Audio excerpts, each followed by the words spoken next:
ଆଜି ସନ୍ଧ୍ୟାରେ ଆମେ ଲିଙ୍ଗରାଜ ମନ୍ଦିର ଯାଇଥିଲୁ। ଯେହେତୁ ଏଇଟା ଶ୍ରାବଣ ମାସ ଚାଲିଛି ତ ଜମା ବି ସୋମବାର ଦିନ ଯାଇ ହଉନି, ସମୟ ବି ହଉନି। ତ ସେଥିପାଇଁ ଭାବିଲି ଆଜି ତ ସଣ୍ଡେ ଅଛି, ଆଜି ସନ୍ଧ୍ୟାରେ ଟିକେ ଯାଇକି ମନ୍ଦିରରେ ବାବାଙ୍କୁ ଦର୍ଶନ କରି ଆସିବା। ଆଉ ମନ୍ଦିର ଚାରିପାଖରେ ପୁରା କାଉଡିଆଙ୍କ ଭିଡ ଲାଗିଥିଲା। ସାଇଡରେ ଭଜନ ସନ୍ଧ୍ୟା ହଉଥିଲା ଆଉ ତା ଭିତରେ ଥିବା ତିନି ମୂର୍ତ୍ତିଙ୍କୁ ଦେଖିଲା ପରେ ମନ ପୁରା ଭରି ଯାଇଥିଲା। ବହୁତ ହିଁ ସୁନ୍ଦର ସେ ସଜା ହେଇଥିଲେ, ବହୁତ ହିଁ ବଢିଆ ଲାଗୁ। ଦେନ୍ ଆମେ ମନ୍ଦିର ଫ୍ରଣ୍ଟ କୁ ଆସିଲା ବେଳୁ ମନ୍ଦିର ଫ୍ରଣ୍ଟ ପୁରା ଫୁଲରେ ବହୁତ ହିଁ ବଢିଆ ସେ ସଜା ହେଇଥିଲା। ତ ଆମେ ଦି ଜଣ ସେଇଠି ଟିକେ ଭିଡିଓ ବନେଇ ଦେଇଥିଲୁ।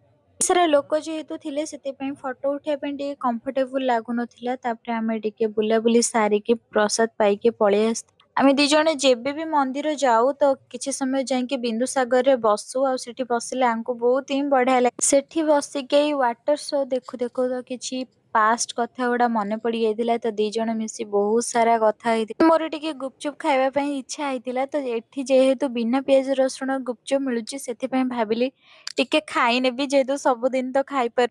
ଖାଇକି ପଳେଇ ଆସିଥିଲୁ। ଟିକେ ମାର୍କେଟରେ କାମ ଥିଲା ତ ଏକ୍ସପ୍ଲାନେଡ ଯାଇଥିଲୁ ଟିକେ ବୁଲାବୁଲି କରିବା। ମୁଁ ଆସିବା ଭିତରେ ଇଏ ମୋର ଗୋଟେ ଭିଡିଓ ବନେଇ ଦେଇଥିଲେ ତ ତାକୁ ମୁଁ ଏଇଠି ପୋଷ୍ଟ କରିଦେଲି। ଆଉ ଏଠି ଫଟୋ ବହୁତ ହିଁ ବଢିଆ ଆସୁଥିଲା। ତଳେ ପିଲାମାନଙ୍କୁ ନେଇ ଗୋଟେ କମ୍ପିଟିସନ କରୁଥିଲି, ହେଲେ ଲାଷ୍ଟ ଗୋଟେ ଛୋଟ ଚକୋଲେଟ ଦେଇ ସେମାନଙ୍କୁ ଭଣ୍ଡେଇ